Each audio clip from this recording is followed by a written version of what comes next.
नमस्कार शेतकरी मित्रांनो, रब्बी बियाणांसाठी 4,000 कोटी, मराठवाडा शेतजमिनीच्या नुकसानीसाठी 24 कोटी, छत्रपती संभाजीनगर मराठवाड्यातील बाधित शेतकऱ्यांना जून ते सप्टेंबर दरम्यान झालेल्या नुकसानीपोटी मदत निधी वाटपाचे काम गेल्या काही दिवसांपासून सुरूच असून अतिवृष्टी व पुराचा फटका बसलेल्या शेतकऱ्यांना आता रब्बी हंगामाच्या पेरण्यांसाठी बियाणे व इतर बाबींसाठी शासनाने सुमारे 4,000 कोटींचा मदत निधी जाहीर केलेला आहे. मित्रांनो, मराठवाड्यातील छत्रपती संभाजीनगर, हिंगोली, नांदेड, बीड व जालना, लातूर, धाराशिव, परभणी या जिल्ह्यांना निधी मिळणार आहे.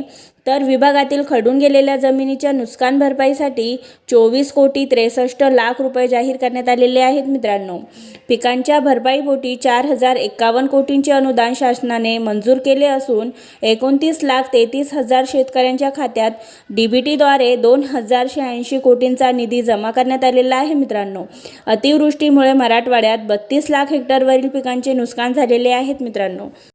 तर मित्रांनो, जमिनीच्या नुकसानीसाठी किती मदत दिली जाणार ते सविस्तर बघूया. छत्रपती संभाजीनगरला 67 लाख रुपये, धाराशिव जिल्ह्याला 10 कोटी रुपये, तर हिंगोलीसाठी 68 लाख रुपयांची मदत दिली जाणार आहे. मित्रांनो,